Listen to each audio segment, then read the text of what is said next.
নমস্কার বন্ধুরা, আশা করি সবাই সুস্থ আছেন, ভালো আছেন। আগের ভিডিওতে তো আপনারা দেখেছেন সারাজেভো থেকে দুবাইয়ের ফ্লাইটে হেক্টর রওনা হয়ে গেছে। দেখুন, দুবাইয়ের মাটি ছোবে ছোবে উপর থেকে দুবাইয়ের রাতের ছবিটা ছিল এই রকম, যার ফটো আমি ফেসবুকে আগেই শেয়ার করেছি। তো প্রায় 5.5 ঘন্টা জার্নি করে ফ্লাইটে প্রায় নামতে চলেছে। তো এখন প্লেন ল্যান্ড করবে, তারপরে আবার 6 ঘন্টার অপেক্ষা দুবাই প্ল্যাটফর্মে, দুবাই এয়ারপোর্টে। তারপর ওখান থেকে আবার ভোরবেলা দিল্লির উদ্দেশ্যে আরেকটা ফ্লাইটে রওনা দেবে। তাই এত সুন্দর একটা দৃশ্য তোমাদের সাথে না শেয়ার করে পারলাম না। রাতের আকাশ থেকে দুবাইকে দেখতে কেমন লাগছে। তো অনেক লং জার্নি, যেহেতু 5.5-6 ঘন্টার মতো। তো স্ক্রিনে দেওয়া আছে প্রচুর মুভি, সংস, কার্টুন, যা আপনারা দেখতে চান। সাথে বাচ্চা থাকলে কার্টুনও দেখতে পারবেন। তো সেগুলোই এখন ও সার্চ করছে কি দেখবে।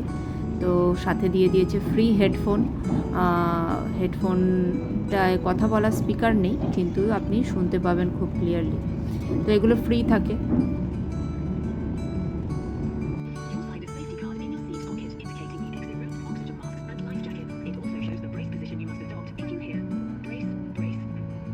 তো তার মধ্যে স্ক্রিনে ভেসে উঠেছে ফ্লাইটের এয়ার হোস্টেসরা যেভাবে গাইড করে সমস্ত প্যাসেঞ্জারদের, সেরকমই আর একটা কার্টুন চালিয়ে এখন হেক্টর দেখছে। দেখতে দেখতে ভোর হয়ে গেছে। প্রায় 5.5 ঘন্টা ধরে জার্নির পর দেখুন ভোরের আকাশ, একদম মধ্য গগনে ভোরের আকাশটা কেমন সূর্যের লাল রাঙা আলোয় রাঙিয়ে দিয়েছে। খুব ভোরবেলা, চারিদিকে এখনও আলোই ফোটেনি। নেমে গেছে হেক্টর দুবাই এয়ারপোর্টে। চারিদিকে ঝকমক করছে আলো। প্লেন কোনোটা ল্যান্ড করছে, কোনোটা বা আবার উড়বে বলে তৈরি হচ্ছে। তো এখান থেকে বেরিয়ে 6 ঘন্টা ওয়েট করতে হবে, তারপরে ধরবে দিল্লির ফ্লাইট।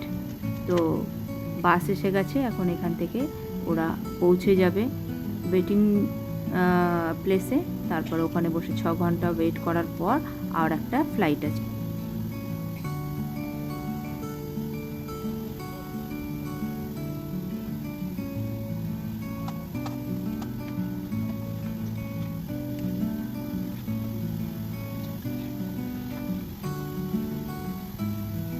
সুন্দর ছিল দুবাই এয়ারপোর্টটা। বেরিয়ে একদম সামনে ছিল ক্রিসমাস, যেহেতু সামনে, তাই ক্রিসমাসে প্যাসেঞ্জারদের জন্য ক্রিসমাসের একটা সুন্দর ডেকোরেশন, হ্যাপি হলিডেজ। সেখানে সান্টা ক্লজ মনের সুখে গান গেয়ে চলেছে। তো সবাইকে আগাম ক্রিসমাস, যেহেতু একদম দোরগোড়ায়। তো যতক্ষণ আপনারা ভিডিওটি দেখছেন ততক্ষণে হেক্টর বাড়ি পৌঁছে গেছে। তো সবাই খুব ভালো থাকবেন। ভিডিওটি কেমন লাগলো অবশ্যই জানাবেন।